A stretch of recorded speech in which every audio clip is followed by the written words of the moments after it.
Hello, students. This is the video lecture that I'm doing about the current state of the film industry for what's going on right now, current stuff, or at least current as of the time this is being recorded, just in the sake of transparency. I will say that I'm doing this video lecture on August 31st, 2023, August 31st, 2023. So it's current as of today. It's certainly more current than the last video lecture. And the background you see behind me is the Chinese Theater on Hollywood Boulevard up in Los Angeles. I like to go there. I've seen a lot of films at the Chinese Theater. And yeah, you can tell I was going to see one of the new Star Wars films. Anyway, here we go. Let's do this. Okay, here's what I really want to talk about. This is the real stuff, okay? What we are seeing right now, we've been seeing this for several years, is changing distribution strategies for films. Films used to be released according to a schedule, sometimes called windowing, right? They were released according to a window. And what this graphic depicts right here, this graphic that you're looking at, I took this photograph from a book. On the left, you would have sort of ground zero, the moment, the day the film is released. And historically, for a certain period of time, say 60 days, it was only in the theaters. There was exclusive window. That was the exclusive window. Then there was a period of time where it was on hotels and airlines. They get like a little sneak peek before other people. And then you get some type of home video distribution, whether that's VHS or DVD. Now it's pay-per-view or video on demand. And then as you move along to the right, then you get pay TV. This was something like HBO or Showtime, a premium cable service that you have to pay for. Then you finally get broadcast TV, regular old broadcast TV. This is sort of the timeline that films used to follow, where they would move from one window to the next window. And at every window, there would be a new promotional and sort of marketing push to get people to watch the movie. Windows could also exist around the world geographically. You know, the Asia could have a certain window, and then Europe, then North America, or vice versa. But this was the way historically, I mean, for, decades upon decades, films were released by moving them through various windows. This category or this way of releasing films is changing. And there was an experiment, very famous experiment in 2011, the film Tower Heist. It's a pretty decent film. It's not bad. Maybe some of y'all have seen it. Stars Ben Stiller, among other people as well. The idea was that this film would be in the cinemas and also released on home video, whatever the home video genre was in 2011. I don't think they had a lot of streaming. But the idea was that it would come out on multiple platforms all at once. And it was actually the people who own movie theaters, the people who own movie theaters stopped this from happening. Movie theaters make the bulk of their money from concession stands sales. That's not a joke. They really do make their money from popcorn and soda. And now they have all kind of like craft artisanal food as well. That's where they make their money. The ticket sales are going to the studio and then divided up by someone else. So the movie theater owners said, if you're not forcing people to come into the movie theater and spend $10 for a box of popcorn, then we're not going to play your movie at all. We're not going to play the movie at all if you're going to put it out in some other platform. So that actually killed this experiment from Tower Heist. And it had a traditional theatrical release followed by different windows of distribution.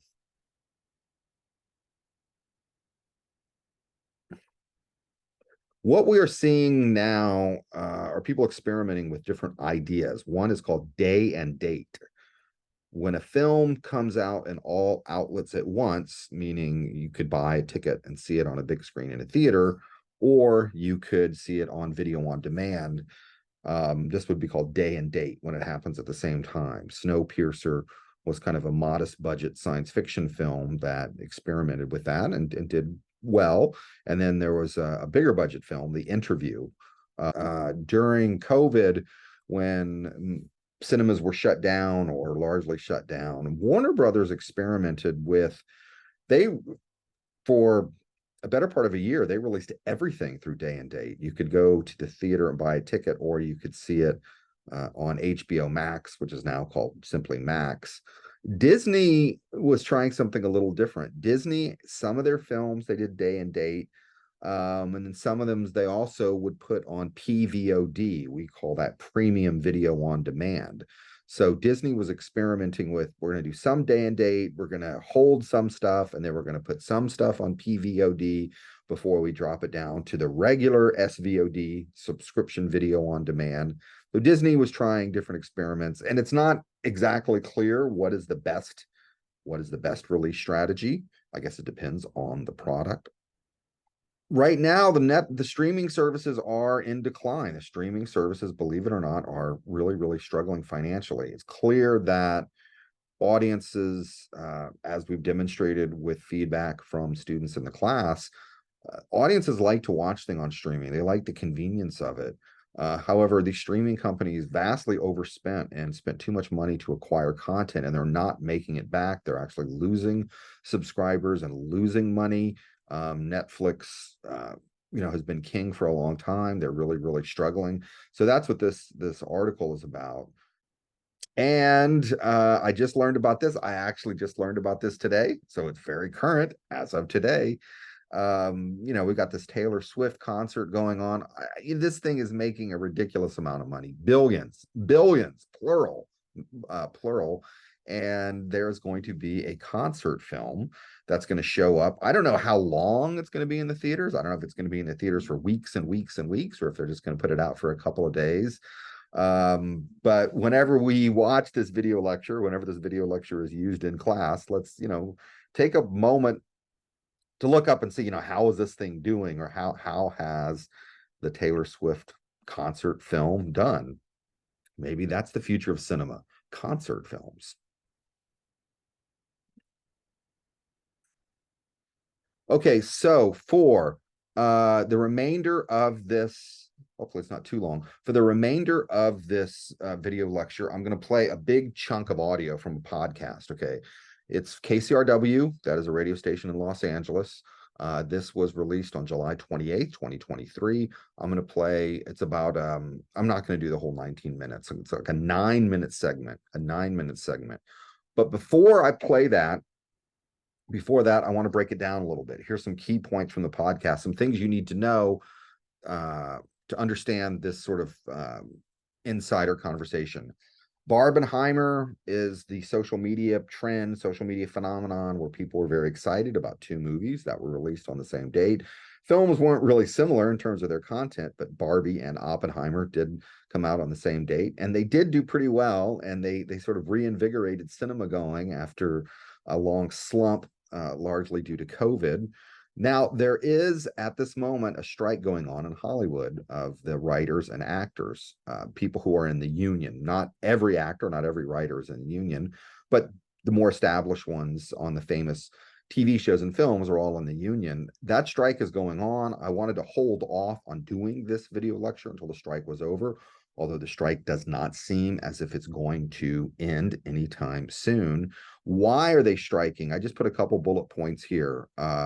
The practice of residuals is not gone away, but it's not that important anymore. When an actor appears on a TV show, they get paid a certain fee, and then when that show is rerun, they would get paid again, maybe a smaller fee, but they would get paid. Streamers don't do this. They will pay one lump sum, buy the property outright, then it's done. You get one paycheck, that's it. No more residuals. This is a change in the industry, and people are saying it's unfair that they're actually making less money now. There's no more back-end deals for something that's on a streaming service. A back-end deal is when a big actor or a big star like Denzel Washington would say, hey, I'm going to do the movie for $1 million, which is far less than Denzel Washington's standard rate.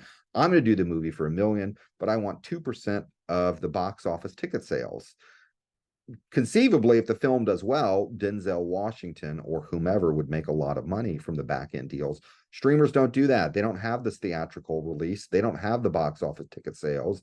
They just pay one lump sum. It's over. That's why a lot of actors and directors and talent in Hollywood were very upset when Warner Brothers did that day and date deal with HBO Max, because they said, you've ruined all of our back end deals now. And then it's big concern, this has been in the press a lot, there's this concern about artificial intelligence replacing actors. Some studios have floated the idea of paying an actor their day rate. Maybe you get paid a couple $100 a day.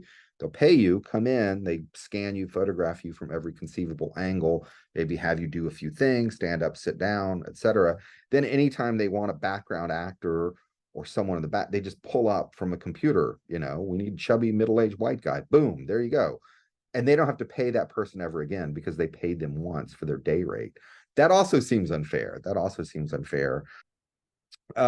You also should know that Tom Cruise is a bit of a diva. He does not want his films coming out on the streaming platforms. He has been famously insistent that they must play in the cinema.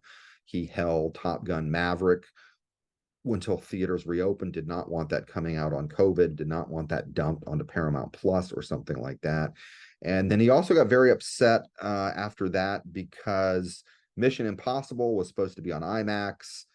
Turns out Oppenheimer, Christopher Nolan had made a deal with IMAX to use new cameras, and that his film was going to be played in the IMAX theaters at the same time Mission Impossible was going to be played. So apparently Tom Cruise was upset that Oppenheimer was getting the IMAX and not Mission Impossible. There's even reports he was calling around people who owned movie theater chains and saying, "Hey, play my movie, don't play that other movie." And as of this recording, Mission Impossible, I would say, is underperformed. 552 million may seem like a lot of money, but they spent almost $300 million on that movie. Oh, and in the podcast, they make reference to a submarine. Tom Cruise famously added a submarine to this new Mission Impossible, and then the sequel, whatever that one's called, said, "Oh, I want a submarine," that added like $100 million or something to the cost of production to create the submarine. And he's probably the only actor with enough clout in Hollywood that could demand something like that and get it. And then they would spend almost an equal amount of money to market it. That $552 million could actually be a loss for Mission Impossible. The podcast makes mention of the importance of the Chinese market. China is big, massive. It's the biggest country. And they're very, very closed about what foreign films they would let into their cinemas. And Hollywood has used different tricks and loopholes to get in. According to the podcast, China is cutting down on the number of films that they're bringing in, and they're making their own films. And maybe the people in China don't want to see the Hollywood films anymore. So when they talk about China, that's what they're talking about. And then finally, they talk about Elementals, which was, I guess, supposed to be a big hit. It's got some pretty poor reviews. So there's mixed reaction to that. Anyway, okay, I'm going to play a good chunk. It's a 9-minute chunk of this podcast from KCRW. And again, I'm going to put some sort of visuals in to keep you interested. There'll be one question in the middle of this podcast excerpt and then another question at the end. Okay, see you on the other side. I am joined by my associate in banter, Matt Bellany. Hello, Matt. Hello. So, finally, the theaters have cause to rejoice. The phenomenon of Barbenheimer both opened absolutely huge. And I will be honest that I thought maybe Barbie would be absolutely huge. I didn't think so many people would fall for the Barbenheimer idea, that so many people wanted to go to. I mean, it's Chris Nolan, I get it, but 3-hour R-rated movie, no star in the poster, not this riding the roller coaster fun ride. So I was surprised. I don't know, were you? Well, you clearly were not on TikTok, where this phenomenon really took off, and the Barbie stuff especially. And we saw stats that 6% of the audience for Oppenheimer, the opening weekend, saw it because Barbie was sold out. So clearly these movies helped each other. The phenomenon helped both of them. The problem for Hollywood is that, yay, get excited. It's a big hit weekend in theaters, 300 million for all the movies all in, great. But it's not really replicable. Like, what do you do if you are a studio and you are now looking at another situation like this? You can't just seed these social media movements. We've seen it over and over again now with movies like Megan and movies like Super Mario Brothers, and last summer with the Minions and the Gentle Minions movement. These things sort of happen organically outside of the traditional studio marketing machine, and they can really only hope to catch fire and go viral. And that's not really a strategy. That's luck. Yeah, you can't make Barbenheimer happen. I'm not even sure, as I said, how it quite did happen, that these two movies were yoked together. When did the light bulb first go off in someone's mind? Well, and it was a positive thing. That was the crazy thing. I talked to the head of Warner Brothers marketing this past week, and he was explaining that they were excited about it because it wasn't people pitting them against each other to make one lose. It was people excited about both movies and getting a bounce on both movies. For marketers, that's a dream. Yeah, I mean, when you said 6% went to Oppenheimer because they couldn't get into Barbie, I would have expected a larger number, honestly. That seems pretty low to me. It's just that the people really did want to go and see the movie. It's going to have legs. It's going to do really, really well. It's going to be in contention for awards. I would say this is not necessarily the best time for studios to not be making movies when you just are starting to lure people back. Yeah, the strike stuff right now is really inopportune because you've got some momentum. And now we're seeing, the Zendaya movie was pushed. That was going to kick off Venice Challengers. You're seeing these other studios start to reassess whether they push their fall movies that depend on star power. It's just the wrong time because, as we know, movie-going begets movie-going. Yes. People go, they see the trailers, they have a good experience, and maybe there would have been something else this fall that people got excited about like they did for Barbie, and they would dress up, tell their friends, and make it an event. That's not going to be possible if there's no movies in theaters for them to see. Yeah, and you can't have no stars on the red carpet. I mean, this is not good for anybody. And I will just note, we're starting to hear about Karen Bass, the mayor of LA, getting involved, maybe or maybe not Gavin Newsom. We still don't know how this is going to end right now. I think people from the studio side feel like they got to wait a little bit, and maybe the actors will settle down a little. They're certainly manifesting a lot of energy, but maybe over time in a situation that's not good for anybody, maybe, in a few weeks, it will start to come closer to resolution. There's been other box office stuff that's not typical. And I'm going to just note, for example, I would have lost money on Tom Cruise's seventh Mission Impossible. And I know you remember, Matt, I wrote this long piece about the sheer determination that Tom Cruise used to pull this movie through production just as COVID was hitting. The famous losing his temper on the set because people weren't being safe, moving from location to location, just the absolute struggle. The submarine they added at the last minute. The last minute submarine, which goes to the power that Tom Cruise had to say to Paramount, you're not giving it a short window, you're not putting it on your streamer. So this was just a Tom Cruise as Atlas dragging this movie to completion on his shoulders. And then I would have lost money because it did okay, but it's like at 370 something worldwide, not what I would have expected. This is a larger narrative for the summer because we've seen a number of these, very predicted blockbuster types, whether it's Fast X or Mission Impossible 7 or Indiana Jones 5. These are huge movies, over $300 million each. And one by one, they've sort of middling performed, not really performed. They're probably going to lose money, going to scrape to break even. And a lot of people are taking away from this that, the audience is craving fresh. And these movies did not feel fresh. They felt like more of the same.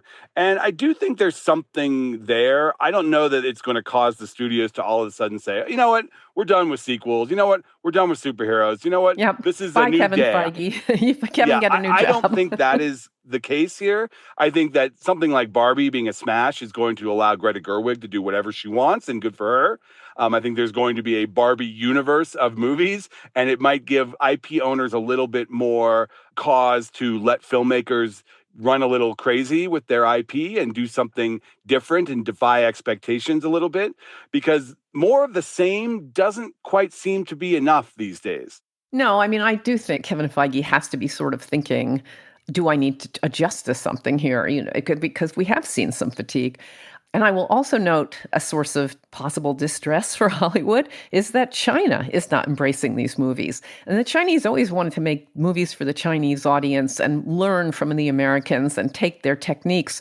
It kind of looks like they did because the Chinese audiences are not showing up for these big Hollywood movies that they used to love. No, and these movies are getting releases. It's just that the audience is not showing up in droves, and that's troubling. Because of the splits that the studios got, they weren't always making a ton of money there, but bigger movies could do $200-300 million sometimes, and that money is sorely missed. The other thing about the Mission Impossible movies, I also think, at least domestically, it's been hurt by the other surprise of the summer, which is this Sound of Freedom movie, this Jim Caviezel faith-based child sex trafficking movie that is sort of caught on with the right wing. And they're using this model where people can buy tickets for other people to see it.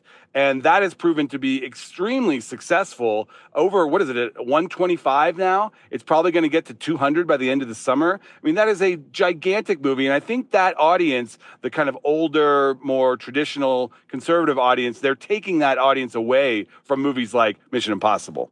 Yeah, it's not clear that all of these represent humans in seats, although I see accounts where people say they went in and it was completely full. But yes, conservatives want to support this and the hope that there will be more. I'm just going to pivot for 1 second back to this Mission Impossible situation because, again, Tom Cruise in his branded thing did not do that well. And I'm going to mention Elemental from Pixar. A lot of people were saying, oh my God, another Pixar failure, and wringing their hands. But right now, Elemental has just chugged along to $359 million worldwide. And the Tom Cruise movie is at 373. So much closer than anybody would have imagined. That's true. It's still probably not profitable given that Elemental cost about $200 million, but certainly not the bomb that everybody thought when it opened way below expectations and the lowest of any Pixar movie since way back at the beginning. It speaks to the quality of the films and the brand of Pixar and the fact that, audiences were able to find it. There wasn't a lot of competition this summer for the kid demo. We've got Ninja Turtles coming up next weekend, but it hasn't been a huge summer. There was not a Minions that came out that kind of drew that audience away, and Elemental just kind of chugged along. Yeah, we'll see. Maybe there's hope yet. Thank you, Matt. Thank you. That's Matt Bellany, founding partner of Puck News. Okay, that's it. Hopefully you learned something from that. Hopefully this video lecture makes sense in conjunction with the last video lecture. And that's it for now.